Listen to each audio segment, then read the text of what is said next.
Good day mga boss! Another day, another laptop screen replacement na naman po tayo. Puro lines at white na lang ang nakikita sa screen niya.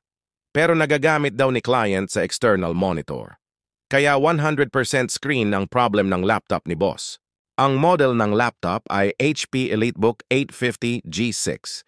Okay mga boss, tara simulan na natin palitan ang screen ng laptop na ito.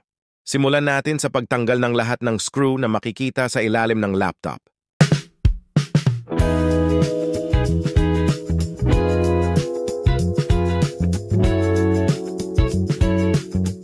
At pagkatapos matanggal ang lahat ng screw, ay maaari mong buksan ang ilalim ng laptop. Aluminum case pala ang model na ito, kaya ang technique para mas mabilis at hindi mag-UP-UP ang bottom case sa pagbukas ay magsimula ka sa bandang likod.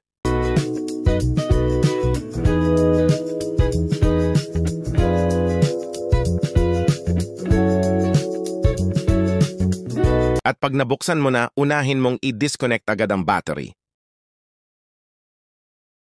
Ang sumunod naman ay ang Wi-Fi cable.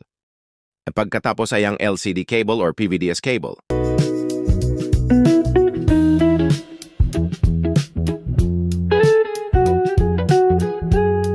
Tanggalin ang lahat ng screw ng magkabilang hinges dahil kailangan nating mapaghiwalay ang LCD assembly sa palm rest.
Walang adhesive strips na pwede nating hilahin sa model na ito, kaya ang gagawin na lang natin ay gagamitan natin siya ng ipinagbabawal na technique.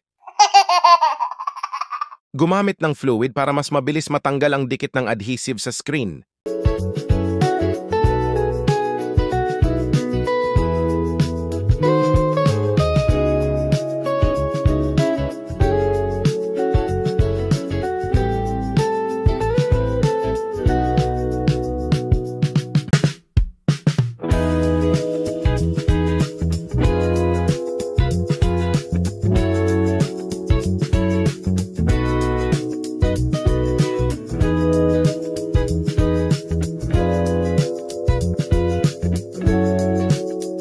Ang details ng screen para sa model na ito ay 14.0, Full HD Nano Edge or frameless 30 pins connector.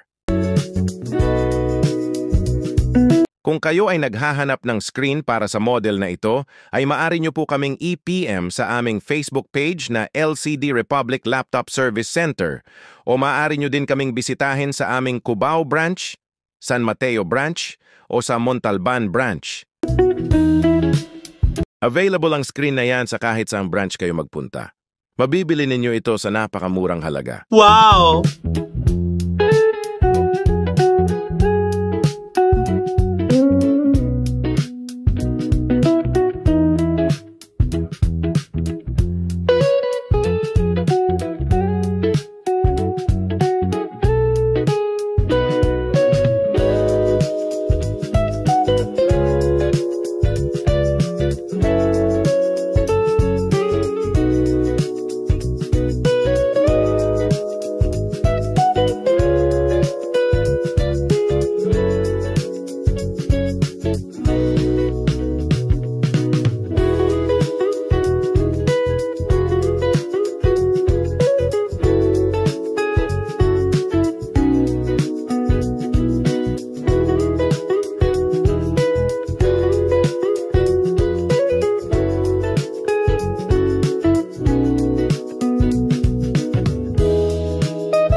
Ayan, tapos na mga boss. Sana maktulong ang video na ito sa pagpalit nyo ng LCD para sa model na ito.